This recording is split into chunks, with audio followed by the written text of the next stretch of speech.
Detective Conby. Good to see you again. Solved your case yet? I'm trying. Hey, Grace, you okay?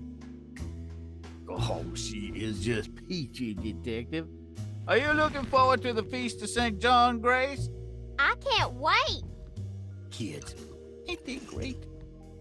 What exactly are you planning for tonight?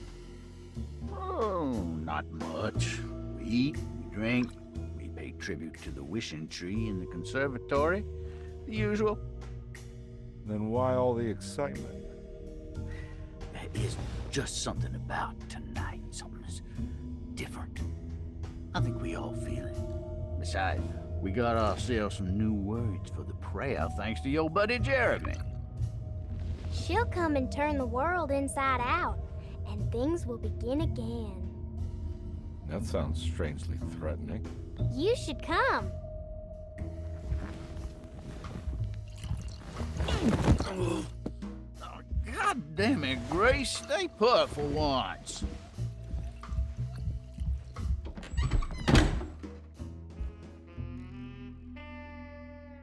He dropped the key and he's just... Better hold on to these. Oh, Wouldn't want them to get lost. okay.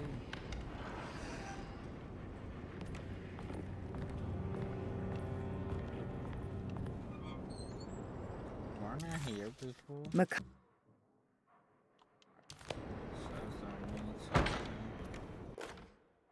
Jeremy knew that the only one who could help him now was the guest in room number 3. The room seemed to have been empty for so long. But that wasn't allowed to be true. The story needed to be different. To include something from the outside, he would bring the guest back to room 3 and show them what was in that safe. 913. But those were not the right numbers. That was the combination for the safe in the clerk's office. Oh! Okay. Well... that explains my thing that I need.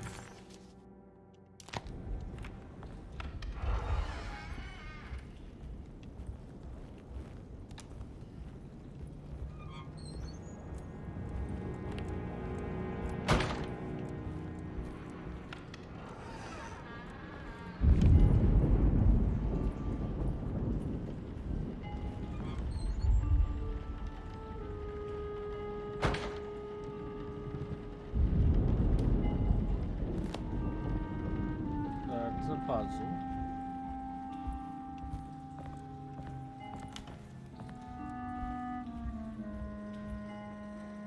Which may rhyme like beast or something.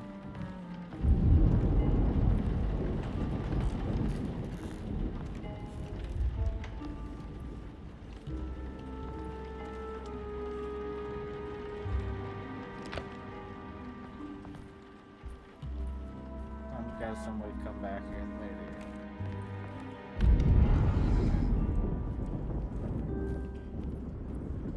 There's something missing. Come back here later.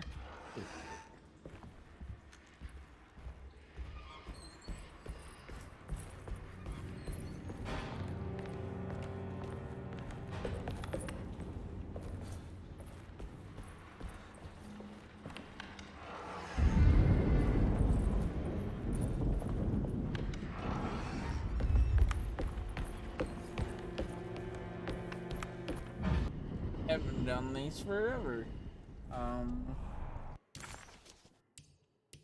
What date is that? It is 913.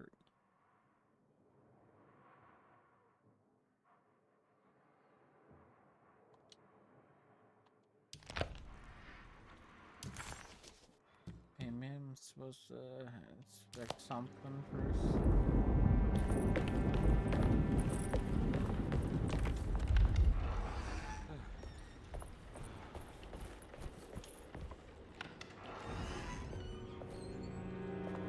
Maybe.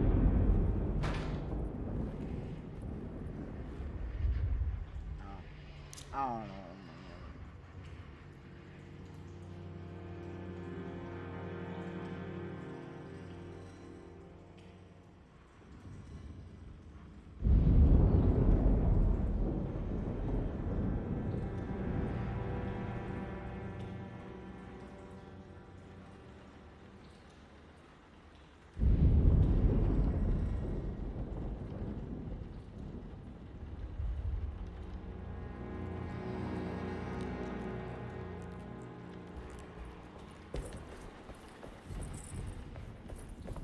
You know, I'm gonna try it one more time. 1, 2, 3, 4, 5, 6, 7, 8, 9. 1,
So 1, 2, 3, 4, 5, 6, 7, 8, 9.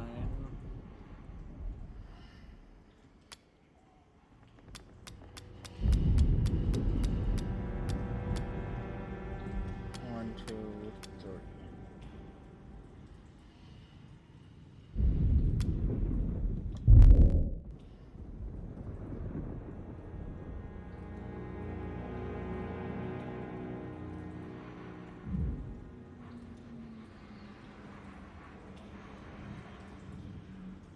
Why am I?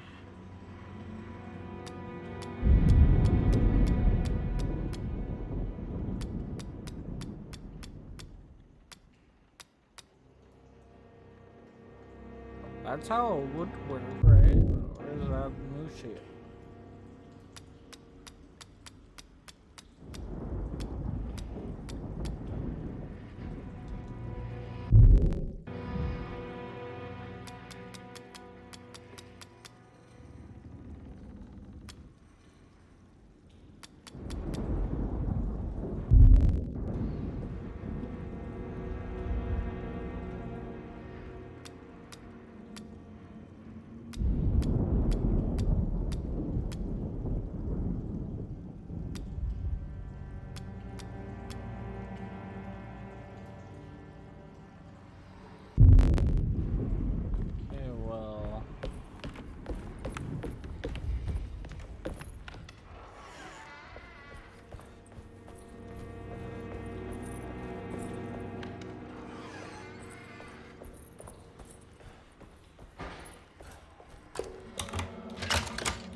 What now?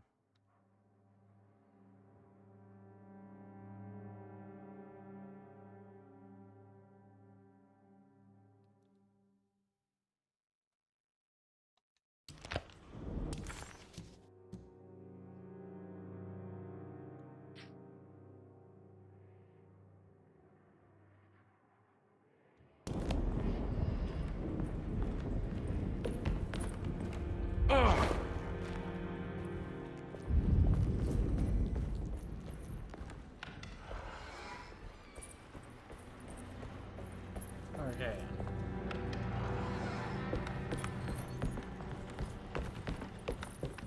What the fuck? 1,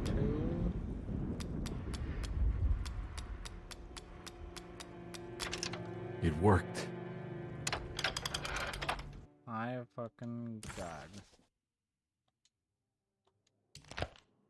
The last guest in the empty room suffered from severe maladaptation.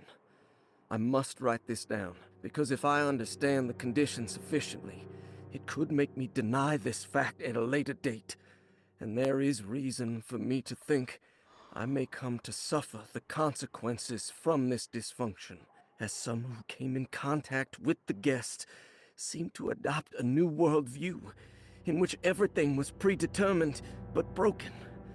Upon accepting this worldview, some memories became unmanageable and later rejected.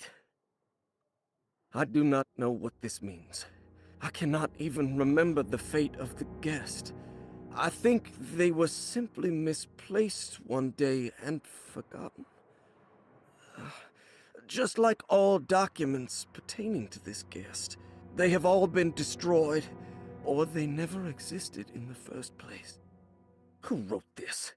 There has never been a guest in the empty room.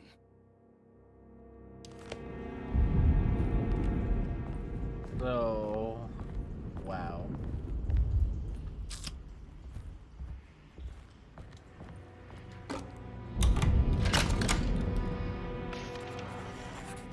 Dr. Gray's office, all to myself.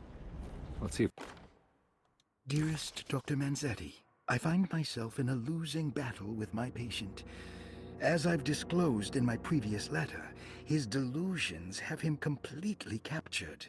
It's bad enough that he is torturing himself with paranoia, but his madness turns out to be quite persuasive to others, effectively laying the ground for mass delusion. I am writing to you in hope that you can give me some guidance. Beyond my ambition to avoid devastating surgery on my patient, I have grown worried about my own defenses. The words of my patient are deranged, yet they often resonate with something primitive within me. I have tried photographing his brain with X-rays. It was surprisingly difficult to get good results. Dark blotches on the plates kept obscuring all details. My patient looked at the bad plates and cried out in terror, telling me the dark areas was the shadow of the worm, eating him from inside. I could not see anything out of the ordinary. I hope this is a sign that my mind is not as receptive to the madness as I had feared. After further inquiry, my patient described the shadows inside his mind as some kind of chthonic monstrosity that wants to undermine his sanctuary. This is clearly a reference to a place he calls Teroea, a sort of library or convent that works as a psychological haven. With this imaginary haven threatened by this Chthonian, he has now constructed another, less pleasant hiding spot. Lately, he has been bringing up a metaphor of a steamboat that has run aground, that he feels like he needs to start the engines and reverse, but he is afraid that the hole in the hull would cause the whole ship to sink. I've been watching him turn this metaphor into reality for the last week. He knows it's made up, but he is doubling down, trying to make it a real memory. I feel certain that this is my chance to break through the barriers of his self-deceit.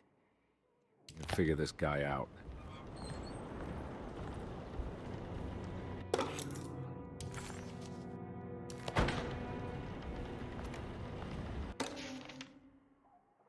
This is is where McCarthy has hidden my favorite young. It's very important. I have finished tidying up Miss Beauregard's belongings. I will leave it to you to contact her agent and have them collect her things. I found one of Grace's drawings she might want back, along with this key in her room, which I believe you've been looking for, Mrs. Thompson.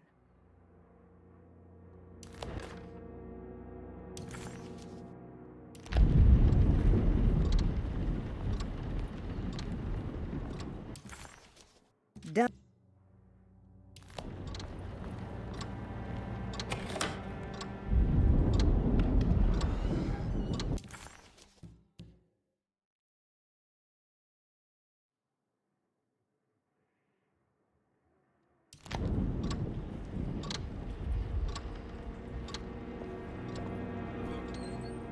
The fuck?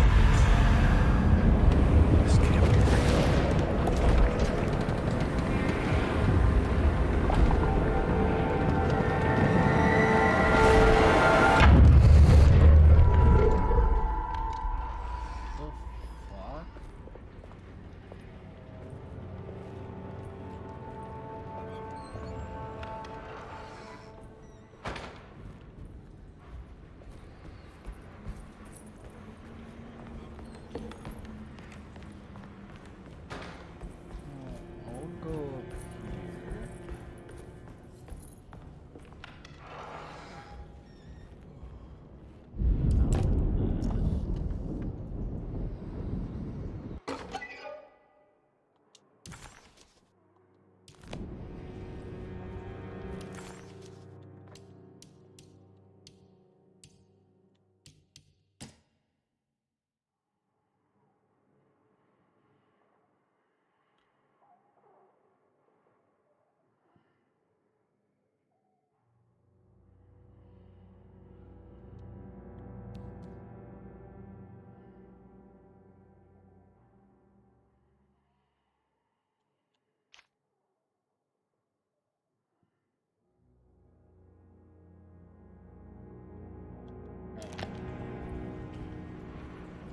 And I gotta go back now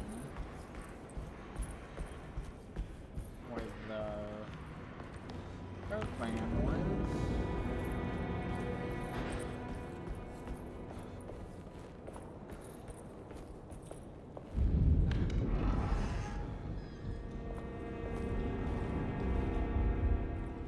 Not here, right? Surprisingly neat. Maybe I've been selling that old barfly short.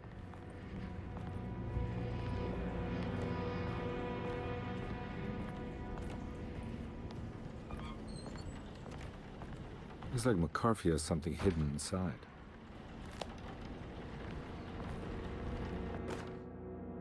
Sometimes I think this place makes me worse.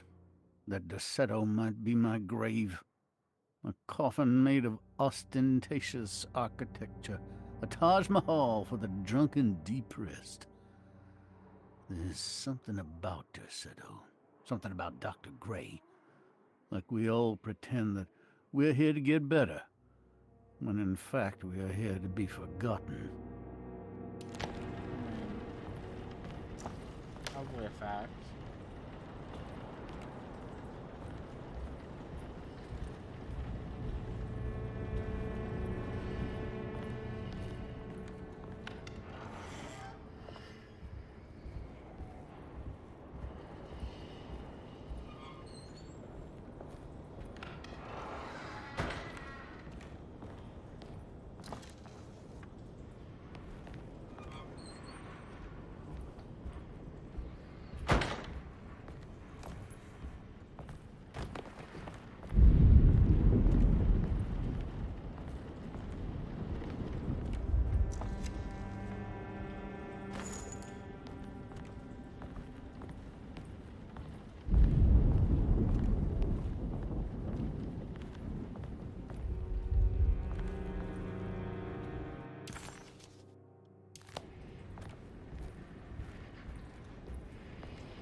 McCartney and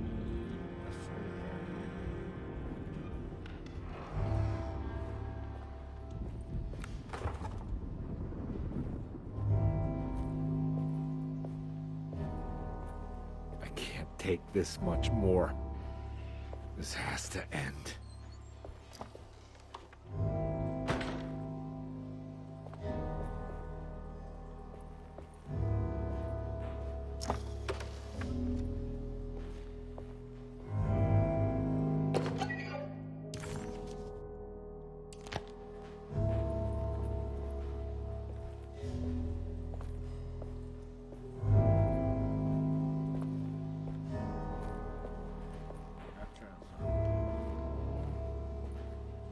Did not show anything. I'm just looking too hard, I guess.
Empty room.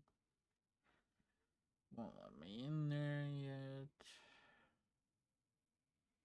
Carting a new screwdriver.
Question is,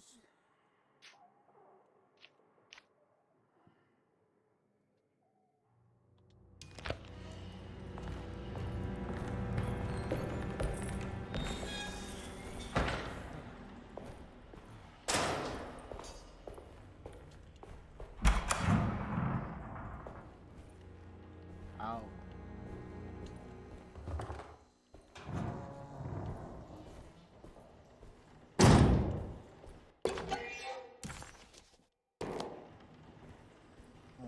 Found the front. I need the key.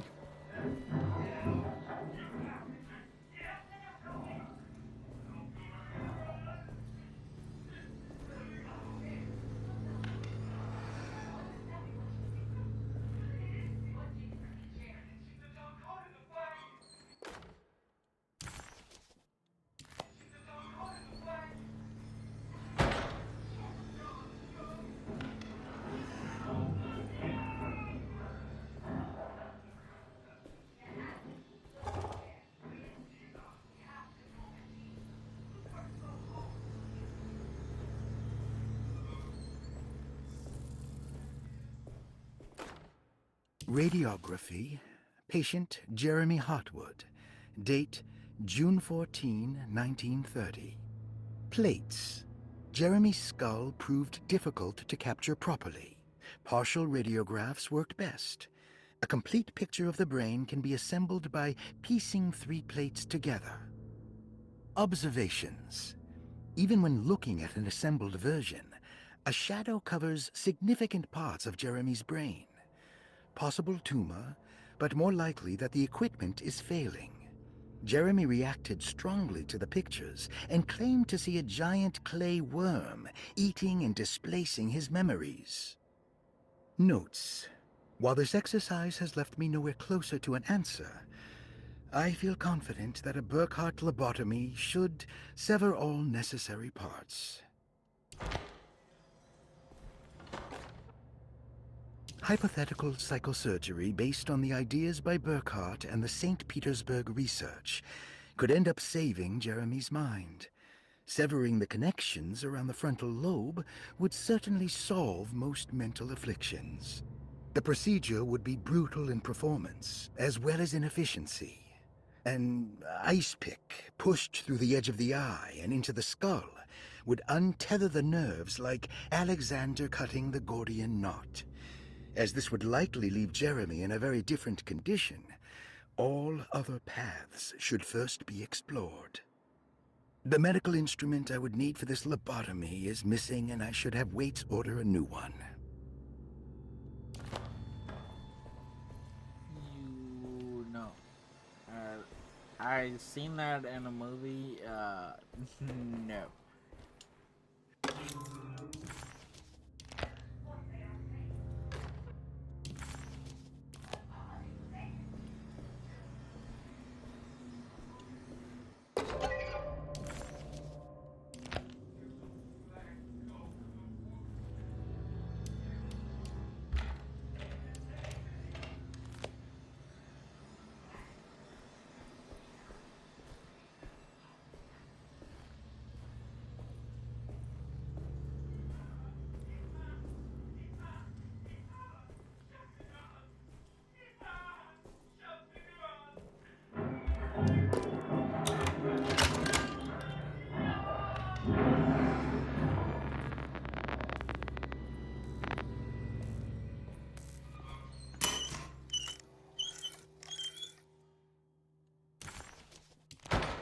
Don't mind if I do. Yeah, they do mind.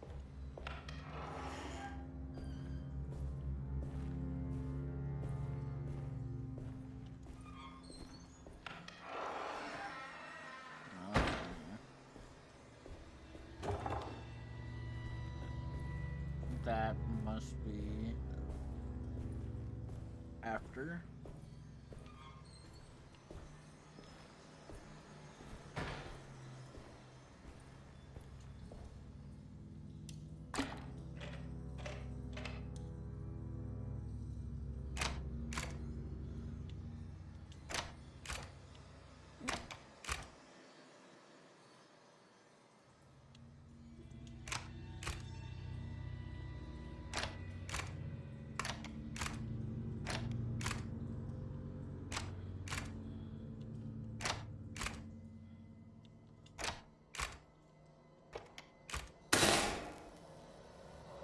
That's better. Is it though?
The better though.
This has to be it.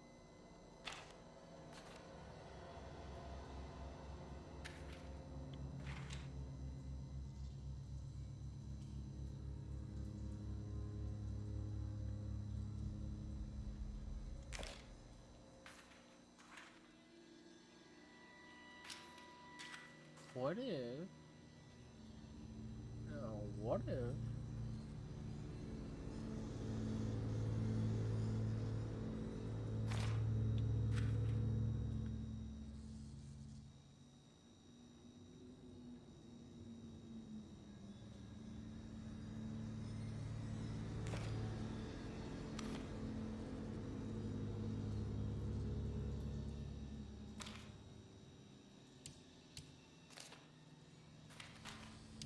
Let me.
There we go.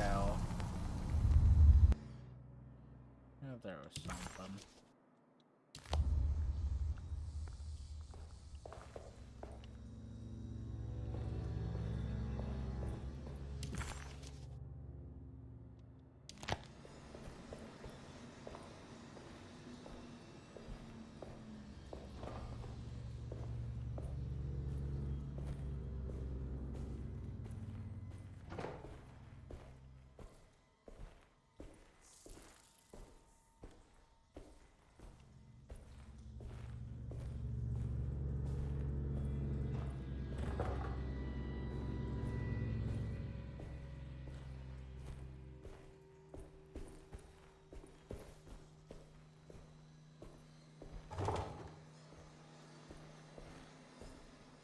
guess I'm gonna come back later.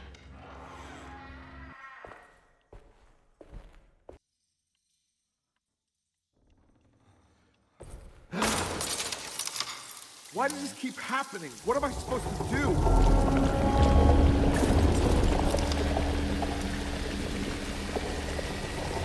Fall faster.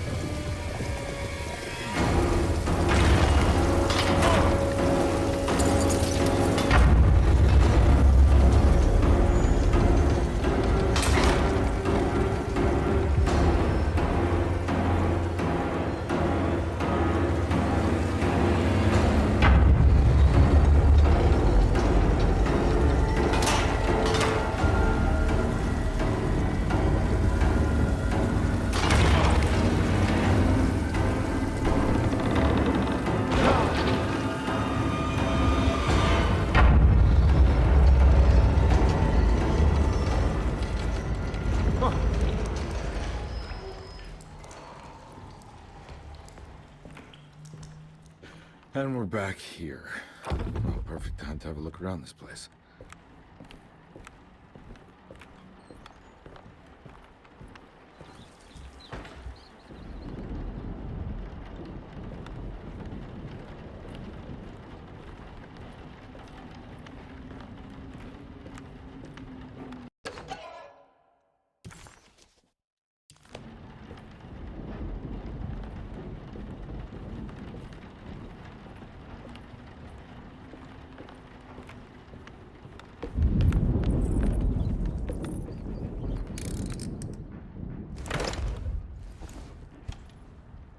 Rocks?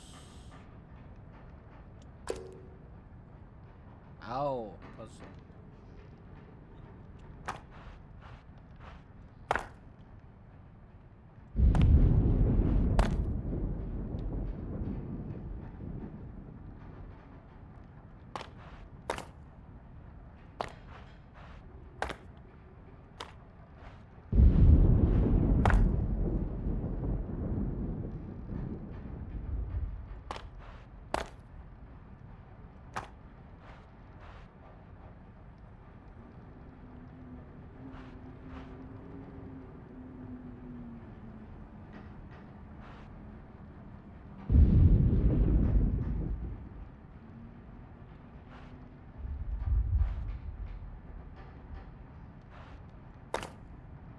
Only rotate?